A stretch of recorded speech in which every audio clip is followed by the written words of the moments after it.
Spa ಹೆಸರಲ್ಲಿ ವೇಶ್ಯಾವಾಟಿಕೆ ನಡೆಸುತ್ತಿದ್ದ ದಂಧೆಗೆ ಮೈಸೂರಿನ ಸಿಸಿಬಿ ಪೊಲೀಸರು ಬ್ರೇಕ್ ಹಾಕಿದ್ದಾರೆ. ಸ್ಪಾ ಮೇಲೆ ದಿಢೀರ್ ದಾಳಿ ನಡೆಸಿ 3 ಮಹಿಳೆಯರನ್ನ ರಕ್ಷಿಸಿ ಮಾಲೀಕರನ್ನ ಬಂಧಿಸಿದ್ದಾರೆ. ಇದೇ ವೇಳೆ 3 ಗ್ರಾಹಕರನ್ನ ವಶಕ್ಕೆ ಪಡೆದಿದ್ದು, ಈ ಮೂಲಕ ಸ್ಪಾ ಹೆಸರಲ್ಲಿ ನಡೆಯುತ್ತಿದ್ದ ಹೈಟೆಕ್ ವೇಶ್ಯಾವಾಟಿಕೆ ದಂಧೆಗೆ ಸಿಸಿಬಿ ಪೊಲೀಸರು ಕಡಿವಾಣವನ್ನ ಹಾಕಿದ್ದಾರೆ. ವಿದ್ಯಾರಣ್ಯಪುರಂ ಪೊಲೀಸ್ ಠಾಣೆ ವ್ಯಾಪ್ತಿಯ ಸುಯೇಜ್ ಫಾರ್ಮ್ ರಸ್ತೆಯಲ್ಲಿರುವ Shri beauty parlour and spa ಸೆಂಟರ್ನಲ್ಲಿ ವೇಶ್ಯಾವಾಟಿಕೆ ದಂಧೆ ನಡೆಯುತ್ತಿರುವ ಬಗ್ಗೆ ದೊರೆತ ಖಚಿತ ಮಾಹಿತಿ ಆಧಾರದ ಮೇಲೆ ಸಿಸಿಬಿ ಪೊಲೀಸರು ದಿಢೀರ್ ದಾಳಿಯನ್ನ ನಡೆಸಿದ್ದಾರೆ.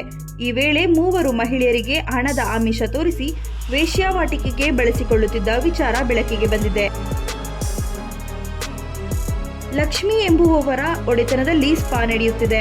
ಲಕೋಟೆ ಎಂಬ ಆಪ್ ಮೂಲಕ ಗ್ರಾಹಕರನ್ನ ಸೆಳೆಯುತ್ತಿದ್ದ ಸಂಗತಿ ಪೊಲೀಸರ ತನಿಖೆಯ ವೇಳೆ ಬಯಲಾಗಿದೆ. ಆನ್ಲೈನ್ನಲ್ಲೇ ಗ್ರಾಹಕರಿಂದ ಹಣ ವಸೂಲಿ ಮಾಡುತ್ತಿರುವುದು ಸಹ ತನಿಖೆಯಲ್ಲಿ ತಿಳಿದು ಬಂದಿದೆ. ಸ್ಪಾ ಮಾಲೀಕರಾದ ಲಕ್ಷ್ಮಿ ಅವರನ್ನ ಬಂಧಿಸಿರುವ ಸಿಸಿಬಿ ಪೊಲೀಸರು ವಿದ್ಯಾರಣ್ಯಪುರಂ ಪೊಲೀಸ್ ಠಾಣೆಯಲ್ಲಿ ಪ್ರಕರಣವನ್ನ ದಾಖಲಿಸಿದ್ದಾರೆ.